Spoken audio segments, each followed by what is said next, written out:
obrigado, Sr. Presidente. Sr. Inspetor-Geral, eu creio que a sua colaboração nesta comissão é muito importante. Aliás, tivemos a oportunidade de a propor. Embora sabendo aqui que corremos um certo risco de transmitir a ideia, para quem nos ouve, de que os problemas da corrupção se situam essencialmente ao nível das câmaras e das juntas de freguesia, o que eu creio que em geral é injusto para a grande maioria dos autarcas. O que acontece é que nós temos 308 câmaras municipais e se houver 3 ou 4 casos em que se detectem, de facto, casos de corrupção, isso acaba por conspurcar os outros 300 e tal. Mas, enfim, as coisas são assim. E creio que, por outro lado, também corremos um certo risco de, centrando-nos muito na junta de freguesia, esquecermos que os grandes negócios que envolvem o Estado e interesses privados não estão a esse nível. Estão a um nível muito mais elevado, em parcerias público-privadas, enfim, fenómenos desses. Mas, em todo o caso, os órgãos autárquicos são muito referidos e os funcionários autárquicos são muito referidos e, evidentemente, que também a esse nível há que ter grande atenção e daí termos considerado que era muito importante ouvir o Sr. Inspetor-Geral da Administração Local e aquilo que já nos disse e aquilo que nos escreveu no documento que nos deixou dá-nos aqui motivos de grande preocupação relativamente a alguns pontos. Eu gostaria de lhe colocar algumas questões muito concretas. A primeira é esta, é saber qual é o critério para a escolha das inspeções que são feitas.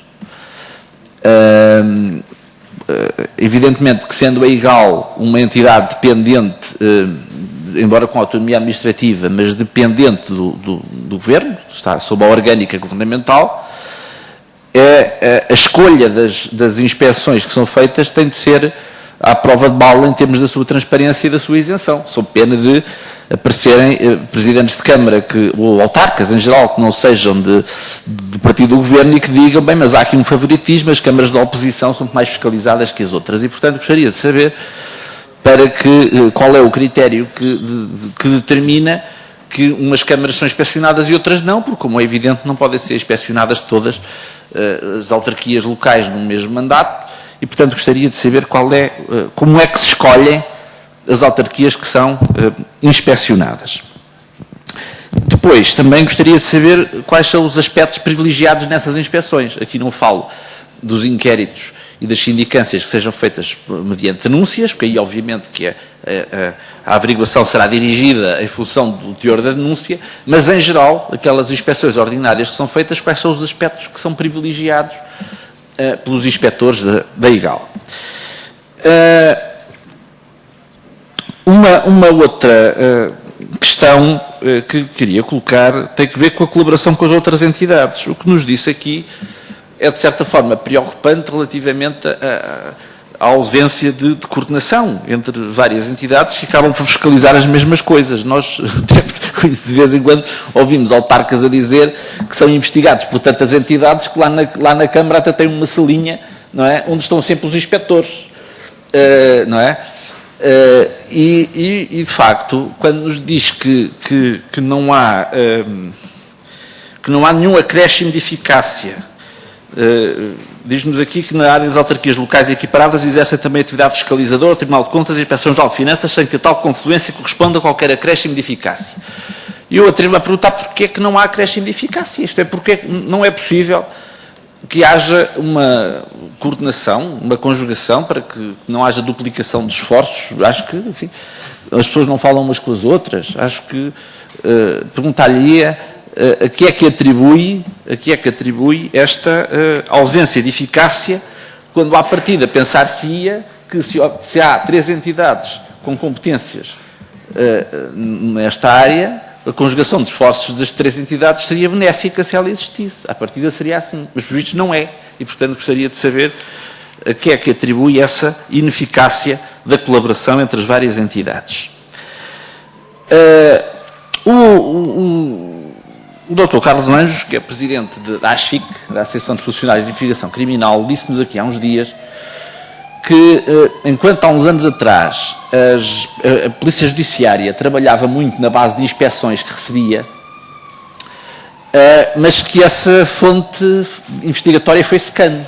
e que raramente recebem. E, portanto, foram perdendo paulatinamente esse instrumento de trabalho que consideravam precioso e que hoje já não consideram porque ele não aparece. E, portanto, gostaria de saber o que é que nos pode dizer acerca disso, relativamente ao volume de relatórios que foram sendo enviados à Polícia Judiciária ao longo dos vários anos. E já agora, gostaria de saber o seguinte, o envio dos relatórios a que nível é que se processa? Ou seja, o Sr. Inspetor tem autonomia para enviar diretamente os relatórios das inspeções ao Ministério Público ou isso é competência do membro do Governo que tutela a IGAL? Gostaria de saber a que nível é que se processa essa comunicação.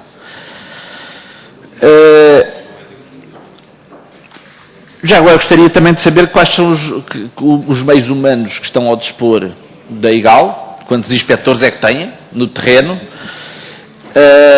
e qual é o perfil desses inspectores, qual é a respectiva especialização e se há especializações diversas dentro do pessoal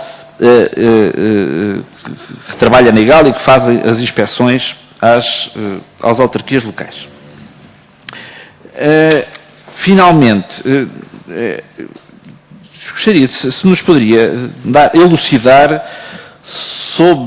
relativamente às participações que são feitas ao Ministério Público, em que é que, por amostragem, mas situam-se normalmente em que áreas? Ou seja, quais são os pontos críticos que é possível detectar relativamente às comunicações que são feitas quanto a irregularidades que sejam detectadas? E finalmente, há uma matéria que nós aqui ainda não abordámos, e não sei se é da competência da IGAL, mas gostaria de saber, que é a fiscalização relativamente à regularidade da utilização de fundos comunitários, que, como se sabe, são muitos, felizmente. Enfim, tivemos no passado situações menos boas relativamente à utilização e desvio de fundos comunitários. Gostaria de saber se a IGAL é competente nessa matéria ou se é a Inspeção-Geral de Finanças, porventura, mas quem é que se ocupa da fiscalização da regularidade dessa utilização? Para já, Sr. Presidente, são estas as questões.